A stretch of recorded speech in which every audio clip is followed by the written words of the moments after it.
Welcome back, everyone. I'm the Battlecry Gamer, and today we're talking about the Guardian from Battlecry, which I gotta say, by the way, this book is really, really good. The Jotunborn, the ancestry they introduced is really good, and I've been looking over the archetypes a little bit and some of the new rules for like troops and stuff. It's super good. And I'm very happy to say as well that Guardian is good. I know Guardian rubbed a lot of people the wrong way during the playtest, but honestly, you guys should just trust Paizo at this point. They have done great work with every class, and the playtests are always just, hey, test out these janky abilities for us so we can see what people think about that. And that, like, I think that's just the thing that people don't understand. When you're a game designer, you like to throw things at the wall to see what sticks and what doesn't. It's not the most elegant thing, but it's something that works because you never know when a new wacky thing is actually going to be like the next big thing in your game's design. So Guardian feels really good. But we're going to go ahead and take this one step by step, showing you exactly what the Guardian is about, its benefits and its downsides, which I gotta say, unlike Commander, there is a little bit of a gripe I have with Guardian. A little teeny gripe. Little teeny one. And as well, you know, I'm definitely trying to move the channel's overall vibe to, rather than me trying to convince you that a thing is good, I'm here to try to tell you what my opinions are using my years of experience and all that. So I'm not going to sugarcoat it. I'm going to give you my upfront opinions, and then you can choose for yourself whether you like a thing or not like a thing. So hopefully you all enjoy. And I do got to say thank you to Paizo for sending me Battlecry for the sake of review. But that's all they did. They're not paying me anything special for this review, so all thoughts and opinions are my own. But if you guys want to support the channel, then why don't you take a look at my amazing shirt here? I love this shirt. I actually love all the shirts I've gotten from Into the AM. So Into the AM has been a great company. I've been working with them for about 8-9 months now, almost a year now. Actually, it's really close. And every shirt I've gotten from them up until this point is still good. The graphics have not worn off whatsoever. The shirts have not shrunk whatsoever. And I just honestly, I really like the deals. I've given some of my friends and family gift cards for them because if you didn't know, you can get 3 shirts into the AM for just a little bit under $20 each. That's so good. $20 for a graphic tee is already a killer deal. Now, of course, it's a 3-shirt deal. It's a little less than $60 if you use my 10% discount code, but that makes each shirt less than $20, which honestly is, I think, a really killer deal. So if you want to check it out, like I said, down in the description below. But let's get into the Guardian, and let's just start out with its stat block. So looking over here, we have a key attribute of strength that makes the most sense in the world. And we have hit points 12, the only other class other than Barbarian, plus con modifier. Now, I'm sure some people out there really, really, really wanted another con class to match Kineticist and be the true ultimate tank, have a lot of HP, all that kind of stuff. But I'm going to say specifically that the Guardians having strength makes the most sense because it's a class that predominantly is going to want to use heavy armor and maybe medium armor. But honestly, they're mostly just going to use heavy armor and they're going to use big shields and all that kind of stuff, all of which have a pretty high strength requirement. You don't need a con stat requirement to wear armor. You need strength. So getting strength everywhere you can, I think, is super good in your build. Do you need more strength than really what you need to wear heavy armor? Maybe not. You know, +3 might do you good. +4 is probably better. But honestly, just because its key attribute is strength, I think it's just a class that is very orientated towards using strength and con and like very little else. Now, of course, you can build your particular Guardian however you want, but I gotta say that having a high strength is just going to be a must take for like every one of their features. And actually, in addition to this, I am not someone who would say necessarily that you need to play a particular ancestry to play Guardian. But the Guardian works so well with large ancestries that honestly, I would struggle to not play a large ancestry with the Guardian just because the Guardian's features benefit so much from playing a large character. And so the Jotunborn, the ancestry that came out with this book, with this class, is a perfect fit. And I gotta say as well, the iconic here, I don't like the commander iconic all too much, but this guy's a fucking unit. This guy is huge. I love the design. I like how it seems like they couldn't get armor that fit them, and so they just had to take a bunch of breastplates and just plaster all over the body. And then what's with the crab armor and crab daggers? Like, that's very obviously crab shell plating. This guy has for the gloves and for the daggers down here. So yeah, interesting. It makes me ask questions. The design seems to tell me a story. And as well, I love that the fact that this great mace he's using just seems to have additional rocks tied to it with horn sewn. Like, this guy looks cobbled together and it works. It's huge. I actually really, really like this character design. Let's go and take a look at some of their proficiencies before we continue on. So, starting off with our martial proficiencies here, we can use everything up to martial weapons. Makes a lot of sense. And we're trained in all armor and in unarmored defense.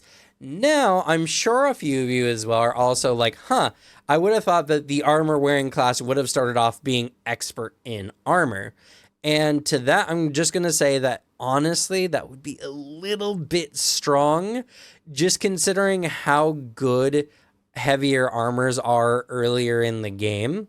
And so just having an increased bonus to your AC on top of everything is just a little going overboard. And honestly, and I'm going to kind of disrupt the flow here to talk about one of their starting features, which is called Guardian Armor. So Guardian's Armor, whenever you're wearing medium or heavy armor, you gain resistance to physical damage equal to 1 plus half your level. In addition, you can rest normally while wearing medium and heavy armor, which means, yes, Guardians are a bunch of stinky people who don't ever take their armor off and sleep in it all the time. It sounds miserable, but hey, if it prevents you from dying, I guess I would do it too. So yeah, Guardians, while not having the highest AC, are definitely going to have the highest just straight out damage mitigation early in the game with massive armor, lots of HP, and this particular class feature. They're just really well set. And in addition to all that, they have a lot of features that use fist unarmed strikes, not just like unarmed strikes normally, but the fist weapon or gauntlet weapon specifically. So it's very strange. We'll get into it when we look into some of their feats, but when it comes to weapon martial proficiency, if you really wanted to, you could just use your gauntlets and you'd be pretty much well set with this class. For their other proficiencies, we are trained in perception.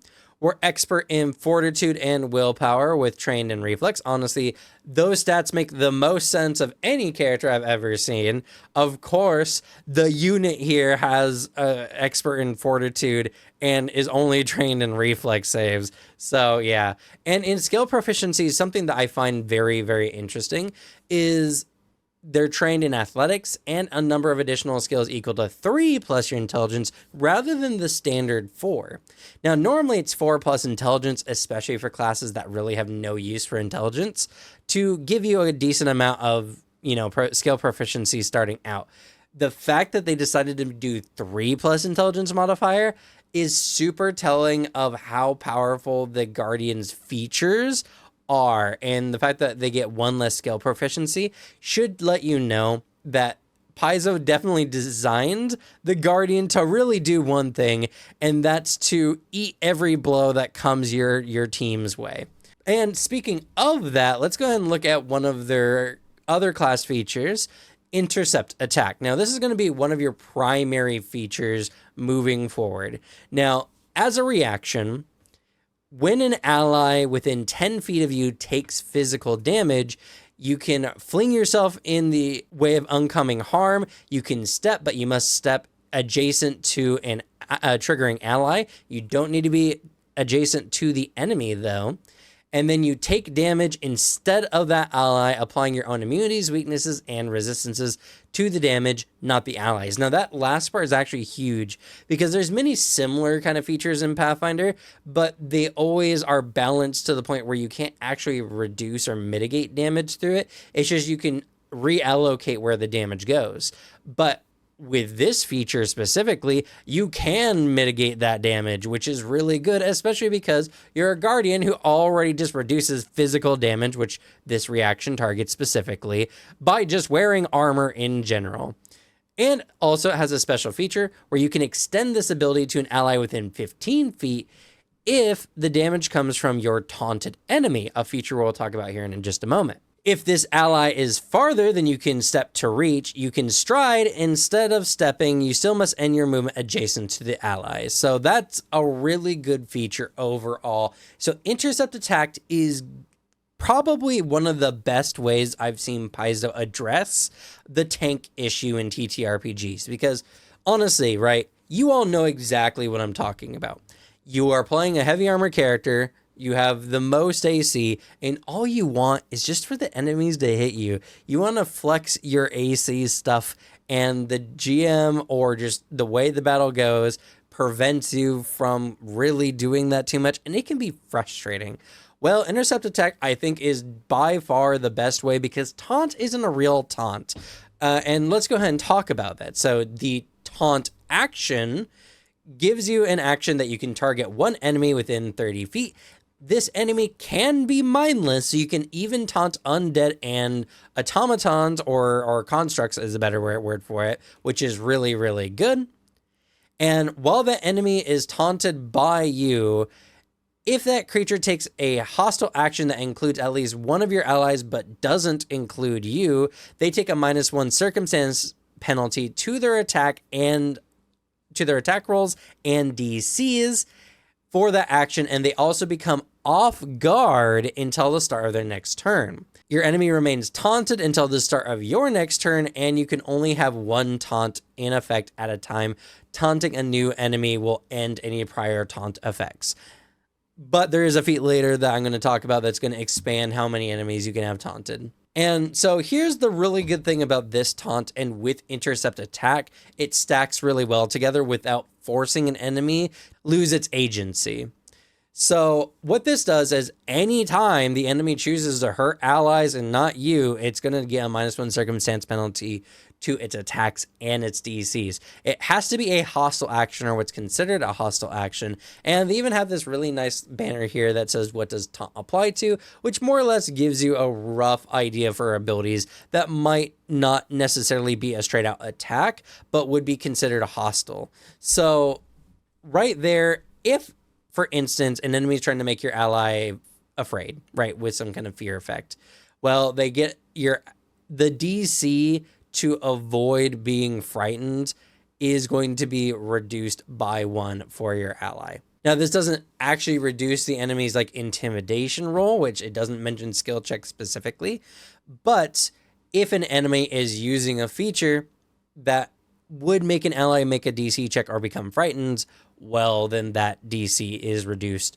for your ally. So they have a less likely chance of being feared, that kind of stuff. It works really well. And then with intercept attack, especially because of the expanded range with the taunted foe, this allows you to keep a really good amount of mobility and mitigate damage at the same time, meaning your reaction is very commonly going to be intercepting attack, which is kind of weird for a class that's going to use shields a lot, but we'll get to that. So overall, I think this is a really ingenious way that Paizo has kind of gotten around the removal of enemy agency by, forcing them to attack an obviously bad target by heavily punishing them and still allowing you to negate damage to your allies, but at the cost of a reaction.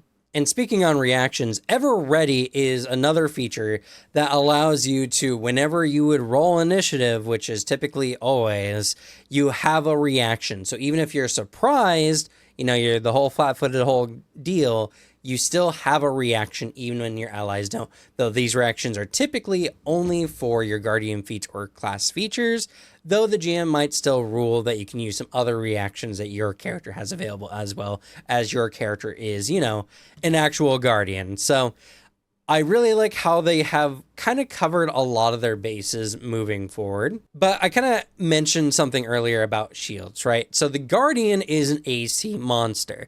They want to have high AC, and thus they're going to want to use a shield, or usually use a shield, because that will give them more AC. And there's just a lot of really good shield feats that just are out there in general. But the Guardian also just has lots of good shield feats. But now we have to choose between shield block and intercept attack. Now, obviously, intercept attack might not always be a thing, but shield block would definitely come in handy a lot, I would assume. Well, that's why at 7th level, they get reaction time. So reaction time gives them, at the start of every one of their turns, an additional reaction they can use only for reactions from guardian feats or class features, which includes shield block, because of course, Guardian gains shield block as a feat, as a class feature. Now, one thing about this block that makes a little sense to me, it says if you have the Ever Ready class feature, you also gain this additional reaction when you roll initiative for combat. What is strange about this, I guess it's just the wording. It implies that you might get this feature somehow without ever having the Ever Ready class feature. I checked the multi-class archetype, by the way. It doesn't give you reaction time. So there is no situation where you wouldn't have Ever Ready. So the statement of if you have Ever Ready doesn't make any sense. It should just say, along with the Ever Ready class feature, you also gain this additional reaction when you roll initiative, or something like that. So that's just a weird wording that doesn't really mean anything, and this is more just being nitpicky more than anything. But I just thought that was strange, and it tripped me up a few times when I was reading it. So yeah, you get 2 reactions starting at 7th level, which is huge, which means you can, of course, shield block, and you can shield block twice if you want to, really. And in addition to that, you can intercept twice if you really want to. So I really love how the Guardian has been set up, where pretty early into the game, you have a lot of good features. And then when you're just starting to dip your toes into the mid game, you are starting to get really good features just based without needing to take a feat to do so. Now, another interesting feat that they have is Tough to Kill. Tough to Kill just gives you the Die Hard General feat just as a class feature, which is really good. And in addition, the first time each day you would be reduced to dying 3 or higher, you stay at dying 2 instead, which means your character is legitimately tough to kill. There are some other feats out there that I think will stack with this really nicely if you want to play a character who just won't die unless it's the most dire of circumstances. So Guardian is also just a really good class for those people who absolutely hate when their character dies. Now, before we move on to the feats, I do want to make mention of when the Guardian gains their armor proficiencies, because Guardian gains its armor proficiencies faster than any other class, including the champion. So the Guardian gets expertise in its armor proficiencies at 5th level. And then they gain master proficiency at 11th level, and eventually they do get legendary proficiency with medium and heavy armor specifically at 15th level, with 19th level giving you Guardian Mastery, which doesn't give you legendary and unarmored and light armor, but what it does give you is while you're wearing armor, when you attempt a reflex save to avoid damaging effects such as fireball, you can add your armor's item bonus to AC instead of your dexterity modifier. If your armor has the bulwark trait, increase this bonus by 1. If you get a success when you do this, you get a critical success instead. So the Guardian is a class that purely wants to wear medium and heavy armor. And I gotta say as well, I really don't think a Guardian should ever use medium armor. You get more AC from heavy armors, duh. But in addition to that, the class has almost no reason to have any points in dex. Bulwark trait on armor really can just substitute for reflex saves in a lot of situations. The Guardian Mastery helps with that as well. And they have a lot of class features that just allow you to not worry about your poor dex and just focus on, wearing heavy armor. So while it does say for many of their features medium and heavy armor, I just feel like Guardians are just always going to be using heavy armor. But hey, maybe you have an ingenious build that uses medium armor as Guardian. I think that's a bit of a waste, but hey, I'm not necessarily quite as smart as some people out there. So maybe someone has figured something out that I haven't. That's super possible. Regardless, the Guardian just at base without any feats is incredibly tough with their just straight up physical damage resistance as long as they're wearing armor is insane. And the fact that they get multiple reactions, which allows them to use shield block multiple times in a round, is also really good. And with taunt and intercept attack, you can really negate or prevent damage to your allies by just grace of nerfing enemies or making attacking your allies a very unappealing choice. I mean, the fact that taunt makes an enemy off guard is insane because they're off guard until the start of that enemy's next turn. A full round just being off guard to like everything. That's nuts. So let's go ahead and talk about some of their feats. Now, the Guardian has, like many classes, 3 major feat lines. They have their Guardian, bodyguard style feats. They have their I'm going to use a shield feats.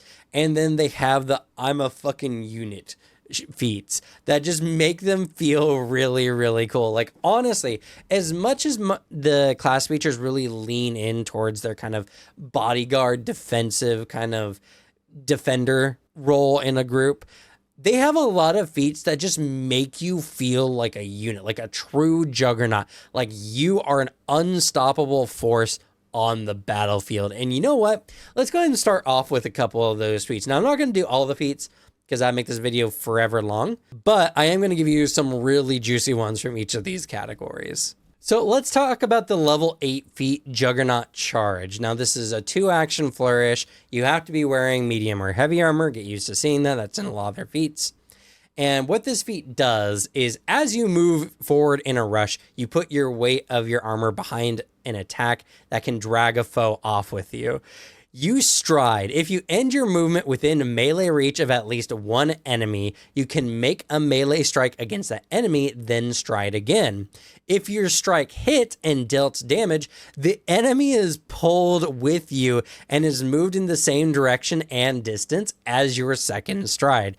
Juggernaut Charge is insane because it's 2 strides and a strike and essentially a really good reposition. That's 4 actions squeezed into this 2-action ability.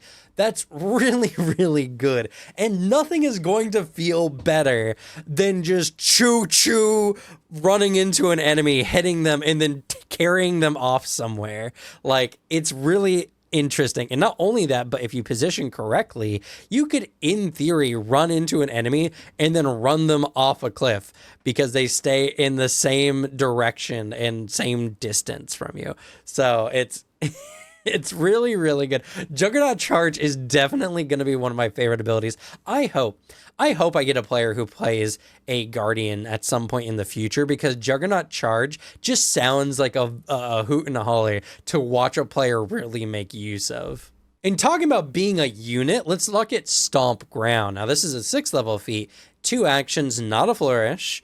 And you just stomp with all your weight behind it, and each creature in a 5-foot emanation must attempt a reflex saving throw against your class DC.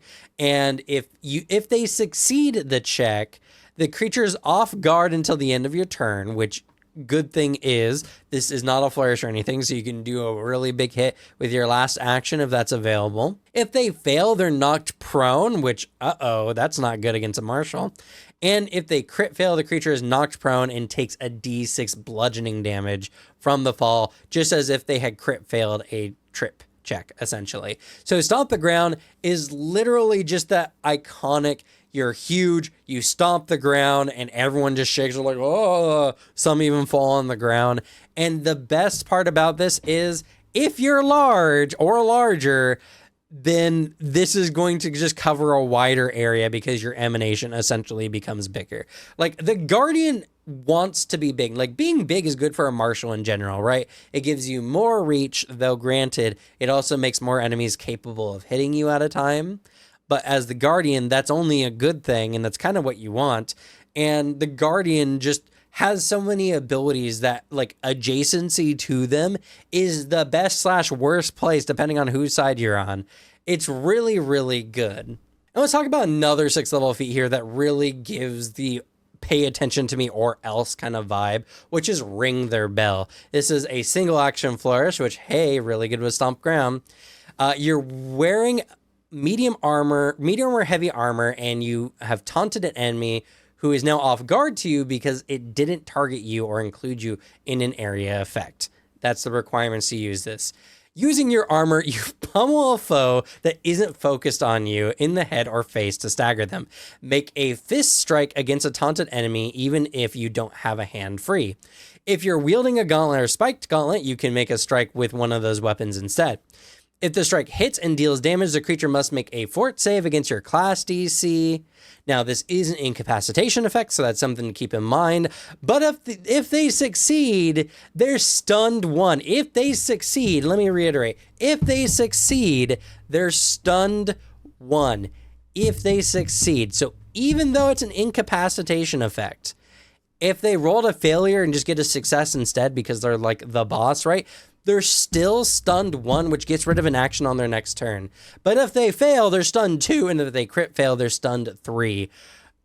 If an enemy dares touch one of your allies after you've taunted them, they are asking for hurt, as Ring Their Bell really shows what the Guardian is all about. And I gotta say as well, there's a lot of feats about just punching a fella really, really hard. So the Guardian as a juggernaut kind of archetype will feel really good. Honestly, if you mix this in with the Mauler dedication, don't take a shield, just do a big two-handed weapon like the iconic. You're going to ruin the battlefield, and enemies aren't going to be able to do anything about it because their choices are try to attack your allies, in which case you have intercept attack twice at 7th level, or attack you and you just straight up mitigate a lot of physical damage and you are just a wall of meat. You are the definition of a unit. It's such good design because this is a fantasy I know many players have wanted. I have had my own players want this kind of fantasy where they just want to be an unstoppable force on the battlefield. And the Juggernaut, the Guardian does not disappoint when it comes to that kind of build. But hey, let's go ahead and talk about being a supporter, being a bodyguard. Well, starting off, you can just get the bodyguard feat. At level 1, pretty easy. During your daily preparations, you choose one of your allies as your charge, and when you taunt, the penalty for a taunted enemy to attack this ally, essentially, is -2. Now, you can change who your charge is with a 10-minute downtime activity, but a -2 to attacks against a particular teammate is huge. That essentially bumps up an ally's relative like armor level. So an ally who, for instance, who is a light armor user will effectively be a medium armor user just because of this feature. This is really good if you have a squishier teammate who's a frontliner like a rogue, for instance, who loves pairing off with you and doing all kinds of actions. And of course, you could always intercept blows for them as well, which is also really good. And in addition to all this, it just gives you that really good, like, as a teamwork mechanic, this really motivates you to form a bond with one of your teammates. You have a teammate who you are trying to protect, trying to keep alive. There's so many stories, there's so many ways players can interact together with this. I actually really like how it brings players overall together, as well as just being a really nifty mechanic that you can pick up at level 1. And I do gotta say, and this is actually a really good point, the taunt penalty is a circumstance penalty, which stacks with status penalties. So taunting an enemy and then using intimidation on that enemy to give them the frightened condition increases this penalty even further. And there's so many other good ways that you can add frightens to your kit without even having high charisma, like the fear rune, for instance. So honestly, bodyguard mixed in with that, like being a charisma bodyguard, like being a very charismatic bodyguard style guardian, I think would be super cool and super fun. In addition to this, I mentioned this earlier, but there's an ability called Group Taunt that taunts multiple enemies, which means if you have a charge because of you're a bodyguard, well, now you can nerf a lot of the enemy's side against that ally specifically. When you taunt, you can choose up to 3 targets within your range, and you can have up to 3 taunted enemies at any time. Each time you taunt, you can choose which enemies remain taunted and which the effects end for. You must remain at or below this limit. So this actually has a little interesting interplay here, because it says each time you taunt, you can choose which enemies remain taunted and which the effect ends for. That means you can taunt some enemies and then stride and then taunt other enemies, allowing you to affect essentially multiple enemies who are not within that 30-foot range initially, allowing you to better essentially control the battlefield. Now, would I do that in a given round? Probably not, but I like the fact that we have that wiggle room here with Group Taunt. It's really, really good, and it makes being a defender for your team, being someone who mitigates, like these enemies are just going to have a -1 circumstance penalty to attack or affect your allies just in general, not even including bodyguard.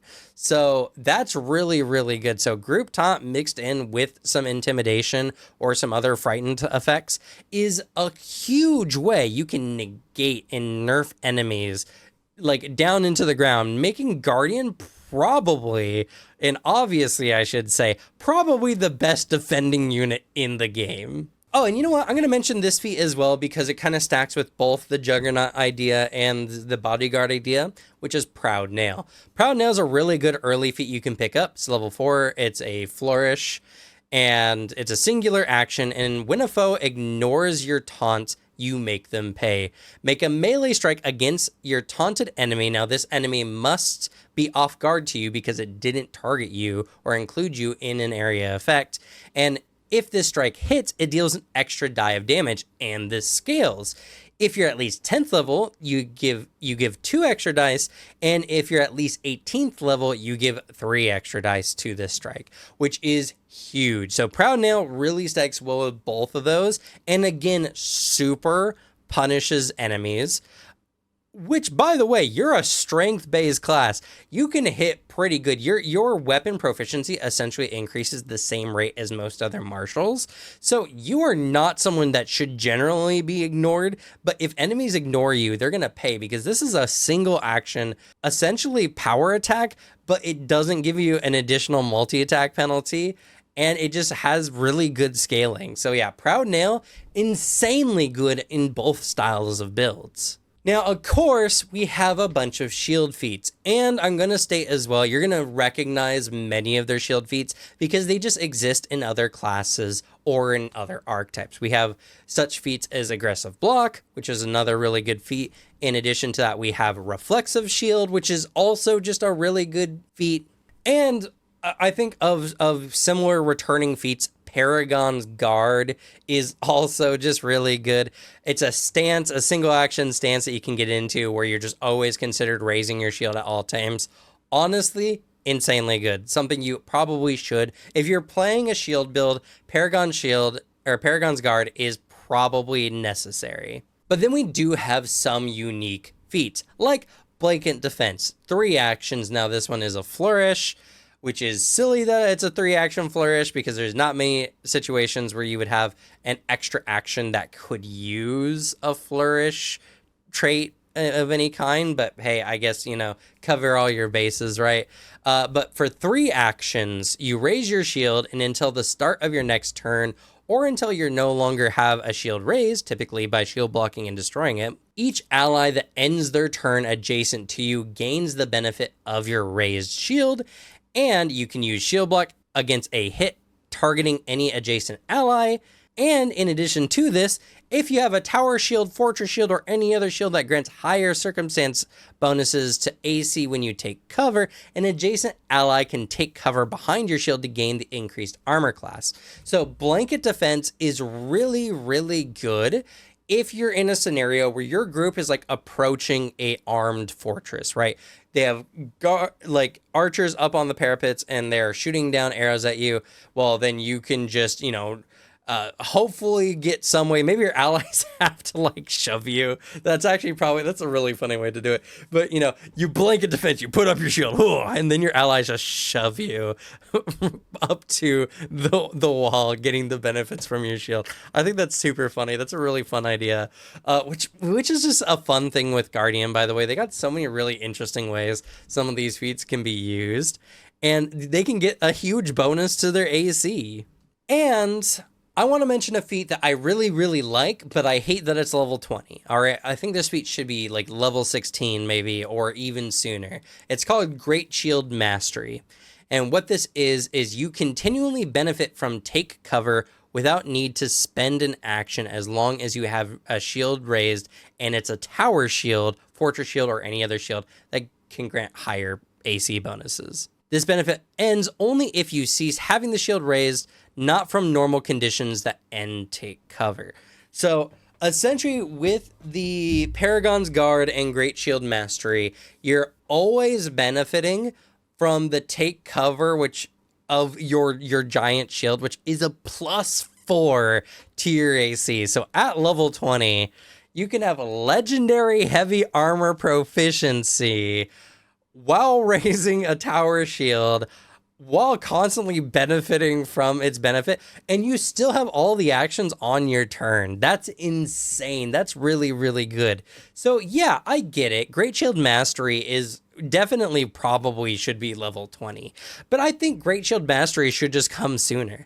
I think it's just a really good thing for the Guardian to get this kind of thing earlier, when they can make the most use of a feature that honestly is just the wet dream of everyone who's ever wanted to play an Iron Juggernaut style build. It's criminal that you only get it at level 20. I get it, it's strong.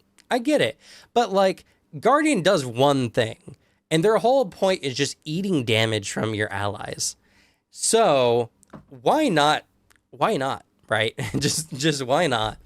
There's so many really good builds, really good feats here. I think the Guardian is an insane class, honestly speaking. But I did mention a little bit of a gripe. I have a little gripe, an itty bitty gripe. And that gripe is, why does every single feat that mentions an unarmed strike or attack with a gauntlet or whatever, just a fist weapon specifically, they all say make a fist attack? This would be the perfect time for like a Minotaur or any other kind of ancestry that has really good like natural weapons to be able to use their unique unarmed strikes. And it's only the fist or a gauntleted hand. Now, I like the gauntlet part. I think that's really cool.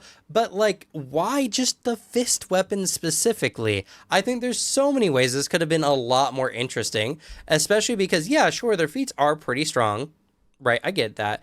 But they're all kind of baked into the idea of what the Guardian is. And so just kind of would let the Guardian have interesting attacks, interesting abilities, some other kind of features, and maybe do a little bit more extra damage. But like, I don't even think Guardian needs more damage. Like, I get why Fist is being used, don't get me wrong. I think the class is perfectly balanced. I like a lot of what they've done.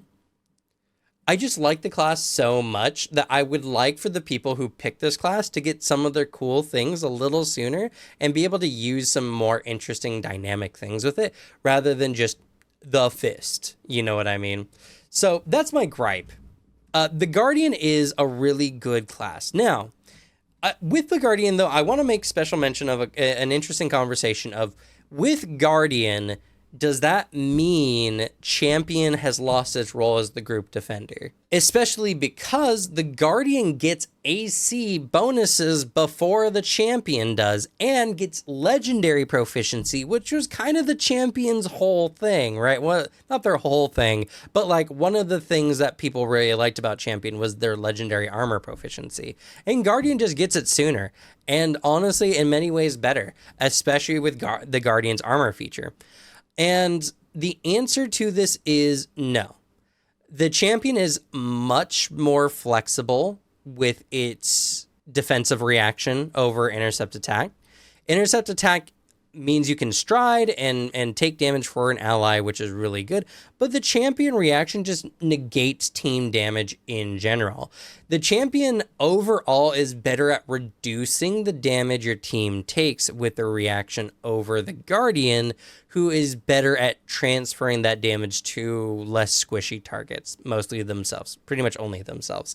And while Guardian's armor is a really good feature, its scaling is somewhat slow. It's physical damage of 1 plus half your level. So at level 6, for instance, it's 1 plus 3, you're negating 4 damage. Well, the Champion reaction is going to be a lot more than that and is not specifically physical damage. So there's that aspect to it. And as well, how these two classes play defenders are wildly different. The Guardian is the armored bodyguard. They feel truly like a full martial class, while the Champion is like a paragon of good or a paragon of their ideals, and they can buff allies and they get these kind of pseudo magical effects or actual magical effects, and they both just provide different things for their teams. And the Guardian, while being better at just preventing damage to specific allies, the Champion is better at mitigating overall team damage. So I think Paizo really hit the nail on the head with this one when it comes to fitting that niche that Champion doesn't fill while still having a little bit of overlap. Because in all honesty, right, you're not going to necessarily want to take both a Guardian and a Champion. I don't think your team needs that. I mean, if you want to never die, sure, but a team doesn't need that per se. So now you just have a choice of what kind of defender you want to play rather than just, well, I'm going to play Guardian because it's the better defender because it's designed better. I think Champion is still super good. It mitigates damage better in some ways, but the Guardian is just better at actually defending people, which is kind of funny to think about. But yeah, and I love the Guardian's overall juggernaut build capabilities. I love what they've added in here. And let's go ahead and take a look real quick at the multi-class archetype, which, by the way, look at this art for the multi-class they got here. We got like an angelic dragon, half dragon individual with a staff and a shield. That's such a cool idea. It's kind of just like playing a cleric guardian kind of. It's like an off-brand champion in a way, just in different ways. I think like this character build or design just makes me think of interesting builds. But looking at the dedication here, we see here that continues the trend for martials, which is +2 for strength and +2 for con. That con is actually pretty unusual. I think only Kineticist requires con, so that's pretty unique. Now, this is very similar to Champion, except you get athletics rather than religion, but the armor proficiency is more or less the same. So you become trained in light and medium armor, or if you already are trained in light and medium armor, then you become trained in heavy armor, and whenever you have a thing that increases your proficiency, you increase the proficiencies with heavy armor, those armors as well, except for on armor defense. But if you have a feature that gives you expert proficiency in unarmored defense and you're at least 13th level, then you get expert in the armor types granted to you by this feat. You also gain the taunt action, which is really good. Now, I would say Guardian dedication is actually slightly better than the Champion dedication, as long as you're not interested in any of the Champion spellcasting.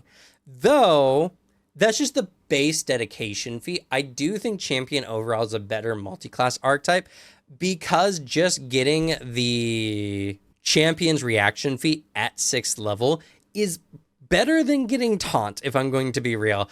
That just will mitigate more damage for your team. But taunt is really good and an interesting dedication feat, specifically because it allows you to play a debuffing kind of character while not necessarily doing the mitigation damage thing.